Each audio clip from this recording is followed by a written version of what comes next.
Hi மக்களே வணக்கம். Big Boss season 9 எல்லாம் நம்ம சேனலை சப்ஸ்கிரைப் பண்ணிவிட்டு உங்கள் ஆதரவு தெரிவிச்சிங்க. இப்போ பார்த்தீங்கன்னா விக்ரமோட ஃபேமிலி உள்ளே வந்திருக்காங்க. இன்றைக்கி மதியம் வந்ததால் பார்வதி அம்மாவோட 24 ஹவர்ஸ் டைம் க்ளோஸ் ஆனதால் அவங்க கிளம்பிடுறாங்க.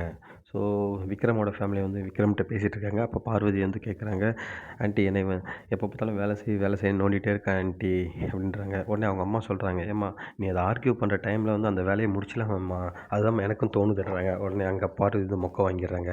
அதுக்கப்புறம் பார்வதிட்ட அவங்க அம்மா சொல்கிறாங்க, இந்த மாதிரி ஒரு தங்கச்சி இல்லைம்மா, இருந்திருந்தால் அவன் இன்னும் நல்லா கேம் விளையாடி இருப்பான், அடித்து வந்து விளையாட வச்சுருப்பா அப்படின்ற மாதிரி சொல்கிறாங்க.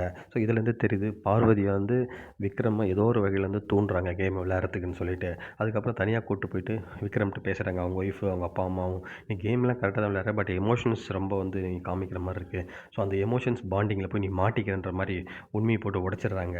ஸோ அவங்களுக்கே நல்லா தெரியும், இந்த கனி சுபிக்ஷா இவங்க கூட எல்லாம் அந்த எமோஷனல் பாண்டிங்கில் ரொம்ப இருக்கார். ஸோ அதனால தான் அவர் கேம் வந்து ஸ்பாயில் ஆகுதுன்னு சொல்கிற மாதிரி அவங்க சொல்கிறாங்க.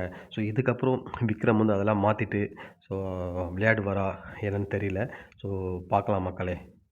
உண்மையாக பார்த்தோன்னா லாஸ்ட் 2 வீக்ஸாக வந்து விக்ரம் காணாமல் போயிட்டாருன்னு தான் சொல்லணும். ஏன்னா ஃபஸ்ட்டு இருந்த அந்த அக்ரெஷன், அந்த பிளேயர்ஸ், அந்த அவருக்கு இருந்த அந்த ஸ்ட்ரென்த் வந்து இப்போ எங்கேயோ குறைஞ்ச மாதிரி இருக்குது. ஸோ பார்ப்போம், அவங்க ஃபேமிலி வந்து போயிருக்காங்க. இதுக்கப்புறம் அவரது பூஸ்ட் ஆவாரா என்னன்னு பார்ப்போம் மக்களே. மீண்டும் உங்களை அடுத்த வீடியோவில் சந்திக்கிறேன். நன்றி.